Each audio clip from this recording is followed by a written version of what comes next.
సరే, ఇప్పుడు జగన్ గారి కేసులకు సంబంధించి ఇంకా రేపు అరెస్టు, ఎల్లుండి అరెస్టు అని ఇట్లా రకరకాలుగా ఆయన అక్రమ ఆస్తులకు సంబంధించి కామెంట్ చేస్తూ ఉన్నారు. కొన్ని పత్రికల్లో, కొన్ని ఛానల్స్లో డిబేట్లు కూడా నడుస్తూ ఉన్నాయి.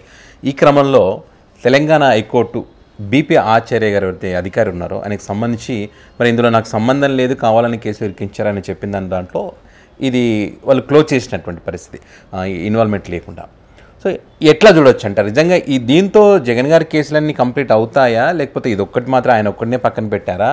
కేసుల్లో రేపు జగన్ గారు నిజంగా అరెస్ట్ అయ్యేటువంటి అవకాశం ఉంటుందా అంటే ఏం చెప్తారు? అసలు కేసులు వేరు, అరెస్ట్ వేరు, తీర్పు వేరు. కేసులు ఏ రకంగానే పెట్టుకోవచ్చు. రేపు పొద్దున్న ఈ ప్రభుత్వంలో జగన్మోహన్ రెడ్డి గారు మళ్ళీ అరెస్ట్ చేస్తారు, అది 100% గ్యారెంటీ. అంటే ఏదో కేసులు అరెస్ట్ చేయడం కోసం, అది సవ్యమైన కేసు అపసవ్యమైన కేసు అన్నది పక్కన పెడితే ఏదో చోట అరెస్ట్ చేస్తారు. పగా ప్రతీకారాలతో నిండిపోయిన ప్రభుత్వం కాబట్టి ఖచ్చితంగా అరెస్ట్ చేస్తారు. ఓకే. బట్ ఈడీ కేసులకు వచ్చేటప్పటికి చెప్పినాను, అప్పుడు ప్రభుత్వం కూడా ఈడీ కేసుల్ని జగన్మోహన్ రెడ్డి గారు కాంగ్రెస్ ప్రభుత్వాన్ని వ్యతిరేకించడం వల్ల వద్దని చెప్పినా కూడా యాత్ర చేయడం వల్ల నేపథ్యంలో భాగంగా పెట్టిన కేసు. కేసులు అయితే పెట్టారు తప్ప కోర్టులో ప్రూవ్ చేయలేరు. ఎందుకంటే అది క్విడ్ ప్రోక్వో భాగంగా ఇతనిమే కేసులు పెట్టారు, ఏదో ఇచ్చి పుచ్చుకున్నారు అని అనిపించింది.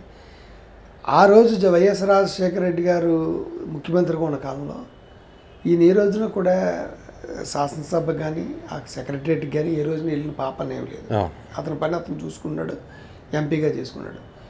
అతనికి ఎందుకు ఇచ్చారు, ఎందుకు తీసుకున్నారు, మీరు ఎందుకు పెట్టుబడులు పెట్టారు అని అందులో అడిగితే డొల్ల కంపెనీలు పెట్టారు, కంపెనీ లైసెన్స్ ఇచ్చిన అడగాల, ఎవడైనా పెట్టుబడి పెడతాడని అడిగాడు. నువ్వు ఎందుకు పెట్టుబడి పెట్టావు అంటే వాళ్ళ ఇష్టం, ఆడి ఇష్టం వచ్చింది పెట్టుబడి పెడతాడు, నష్టంలో ఉన్నదాన్ని కూడా పెట్టుబడి పెడతాడు.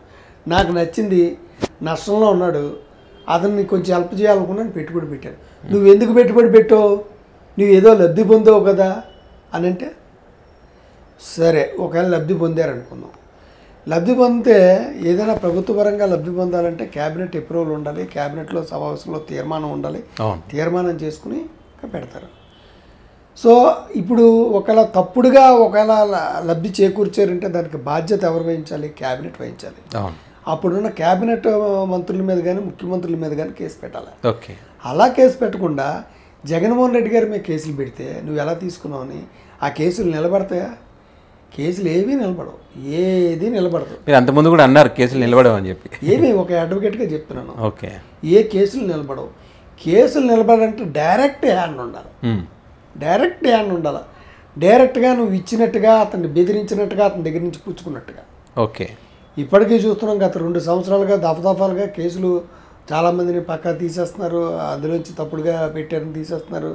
ఇప్పుడు జగన్మోహన్ రెడ్డి గారు ఆస్తులు కూడా కొన్ని రిలీజ్ చేశారు. ఇవన్నీ చివరికి వచ్చేటప్పటికి క్లీన్ హ్యాండ్స్ తోటి బయటకు వస్తాడు. ఇది ఒక రాజకీయ ప్రేరేపితమైనటువంటి కేసు తప్ప ఇదేం కాదు. కేసు పెట్టినా కరెక్ట్గా ఉండాలి.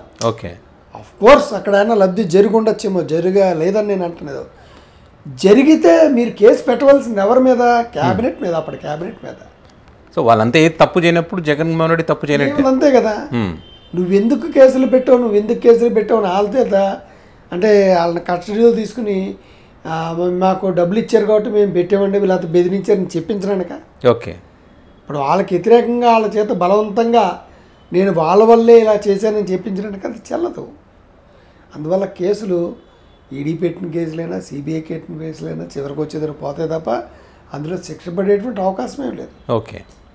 ఇప్పుడు వీళ్ళందరూ టీం అనే కదా, బీపీ ఆచార్య గారు, లక్ష్మి గారు, వీళ్ళందరూ ఒక టీం అనే కదా పెట్టారు. అందులో ఒకటి పోయిందంటే ఏంటి ఆటోమేటిక్గా పోతుంది. ఏమైనా కూడా చివరికి వస్తున్నట్టుగా లూజ్ అవుతున్నట్టుగానే కేసు. ఇప్పుడు అందులో ఒకటి పాత్ర ఉందంటే వీళ్ళ పాత్ర ఉన్నప్పుడు వీళ్ళని ఎలా వదిలేస్తారు? వీళ్ళ నుంచే కదా. అంటే అధికారులు ప్రభుత్వం చెప్పినట్టుగా చేశారు కాబట్టి మా పాత్ర లేదని పక్కన పెట్టారు. అధికారులు చేసింది వాళ్ళే రిలీజ్ అయిపోయాక ఇంక ఇతని మీద ఏముంటుంది?